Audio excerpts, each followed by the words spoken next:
Welcome to Bistory Media. Lieutenant Colonel Yakubu Gowon played a significant role in crushing the January 15, 1966 coup, of which, as a senior army officer, he was targeted to be killed by the coup plotters. In fact, Gowon was to take over command of the 2nd Battalion Ikeja from Colonel Hilary Njoku on that fateful day.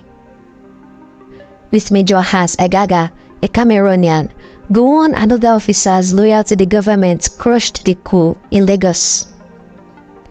When Aguiyi-Ironsi eventually assumed power as head of state and supreme commander, he catapulted Gowon to the post of Chief of Staff Army, as the position was then known. The appointment was not just because Gowon was the most senior surviving northern military officer to ease tensions, but based on his relationship with Aguiyi-Ironsi during their time in London. At first, the coup was popular both in the north and south. However, when emotions died down and news of sexual killings filtered to the north, there was tension, first in the army and among the civilian population. The Northerners started holding secret meetings while planning a counter-coup to avenge the deaths of their civilian and military leaders who had been murdered in January. 6 months later, on July 29, 1966, Nigeria's bloodiest coup happened.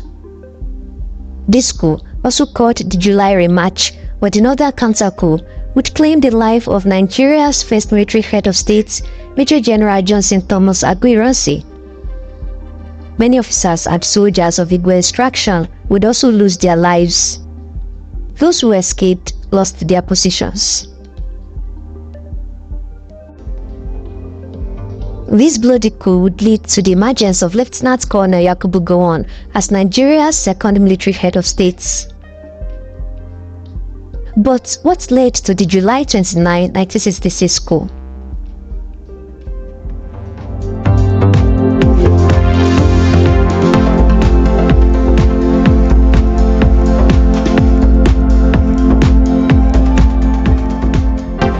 By mid-1966, Nigeria's first military coup on January 15 had been largely considered a plot born out of tribal sentiments and particularly initiated by the Igbos.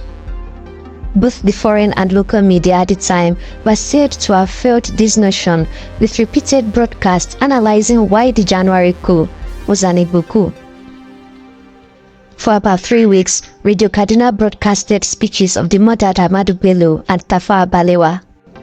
This was believed to have stirred up tribal sentiments and negative feelings towards the South. Even though the coup failed, lives were lost, most of which were Northerners. And to add salt to injury, the coup plotters were neither tried nor executed. There were also rumors that they were still being paid while in prison. The rage from the north was loud and clear, but ruling head of state General Aguiyi-Ironsi was reluctant to put the conspirators on trial. The Northerners feared that all of the preceding events were part of a grand plot to give the Igbos dominance of the country. When promotions were to take place within the army, 25 officers were promoted, of which 19 of them were Igbos and Midwesterners, 5 from the north and 1 Yoruba officer from the southwest. Even though the promotions were merited by these officers in question, there were already preconceived notions of favoritism that would not die down easily. To cap it all, there were accusations that the Supreme Commander gave special preference to Southerners in his cabinet. The tipping point had been Aguiyi-Ironsi's decision to do away with regionalism and to operate a unitary system of government. The head of state believed the Unification Decree No. 34 would help restore peace and unity to Nigeria. The general had been advised against it earlier by several northern officials, but he ignored their advice. This further confirmed the suspicions of the Northerners, and on May 24, 1966, Aguiyi-Ironsi passed the decree.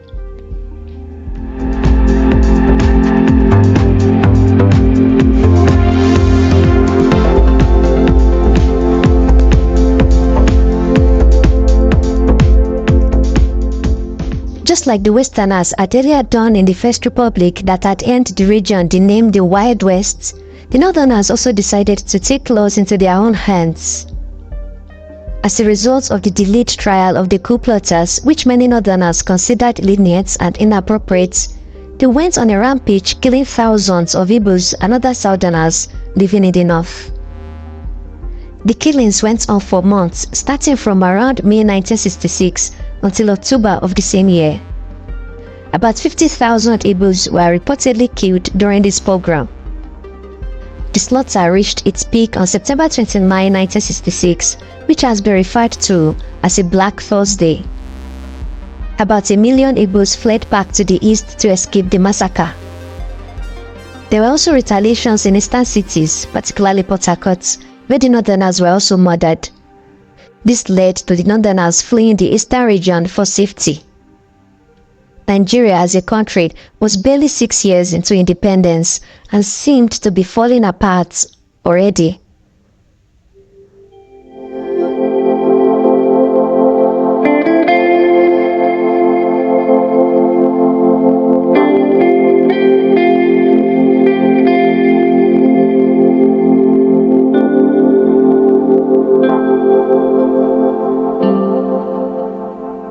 During this chaos, and 6 months after the first coup, a group of northern officers decided to oust the sitting government. This coup, popularly referred to as the July Remarch, would be bloodier than the first and would claim the lives of almost 10 times the initial number of lives claimed in the January coup. The code name for this counter-coup was Araba, a Hausa coinage that was interpreted as "Let us separate." The coup plotters wanted to secede, causing the northern region to stand on its own. Led by Lieutenant Colonel Murtala Mohammed, the Inspector of Signals, the principal plotters of the coup were about 30 in number.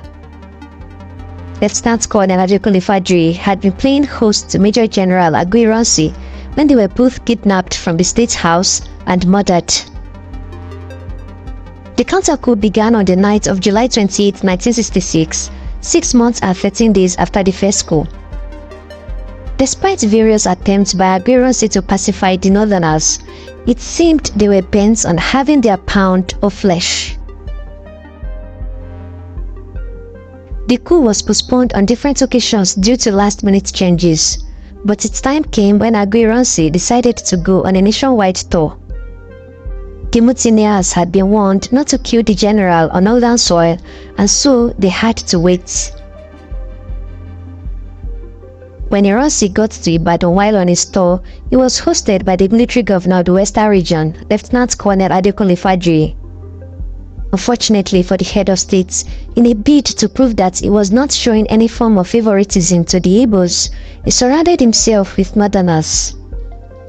His security guards consisted largely of northerners, 2 of which were among the principal plotters of the coup: Major Theophilus Yakubu Danjuma and Lieutenant William Wape.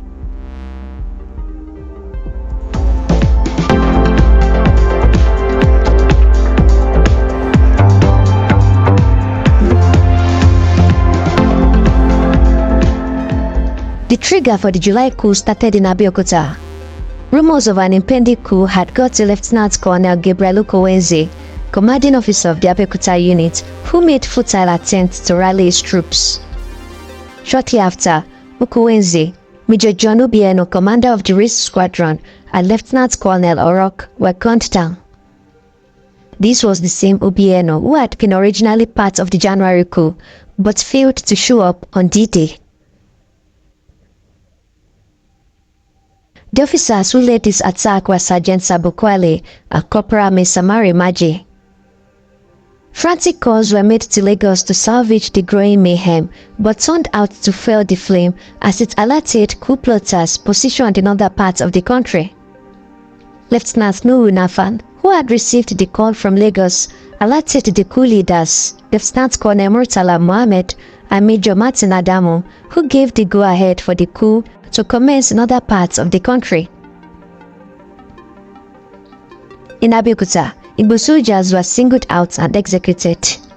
The same was said to have happened in Lagos, Ibadan, Kaduna, and Kano. Ikeja had become the ad hoc headquarters of the coup, as the airport had been forcefully taken over by a team of soldiers led by Murtala Muhammad. The coup plotters planned to secede from Nigeria and also sent their families home to the north using one of the British aeroplanes after the coup was over.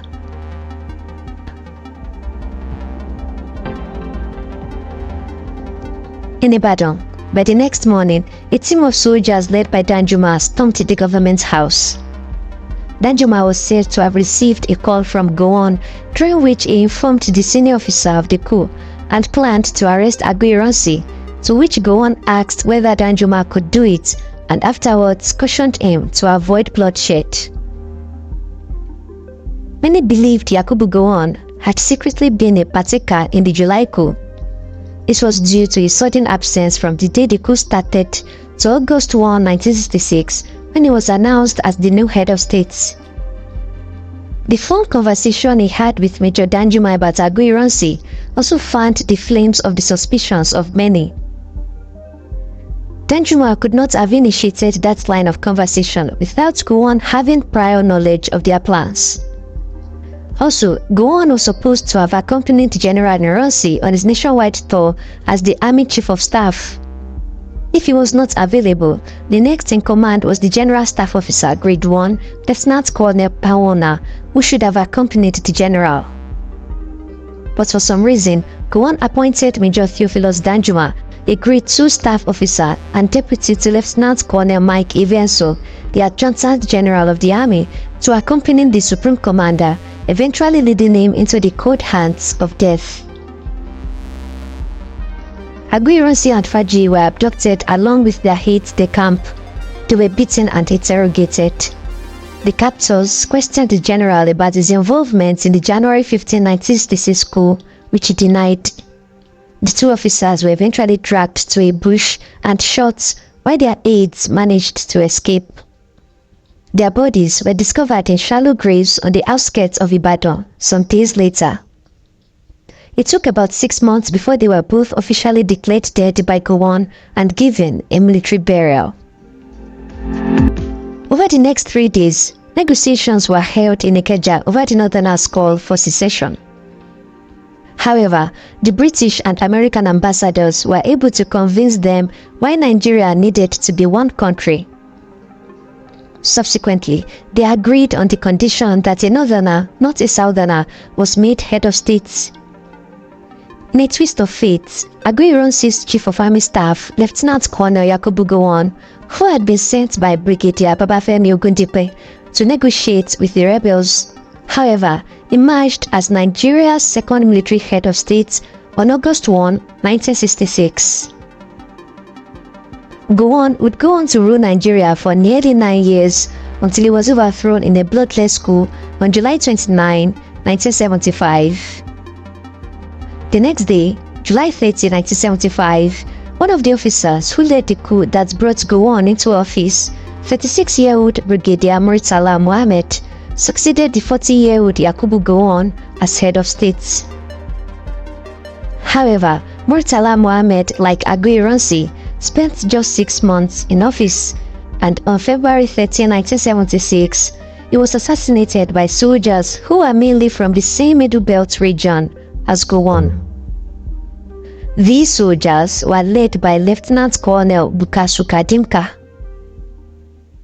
Want to watch more videos like this? Subscribe to Bistory Media and press the bell icon next to it. We'll bring you more videos on the forgotten history of Nigeria and important events around the African continent, the power, and things the world should know about Africa. Thanks for watching, and until my next video, please stay tuned and cheers.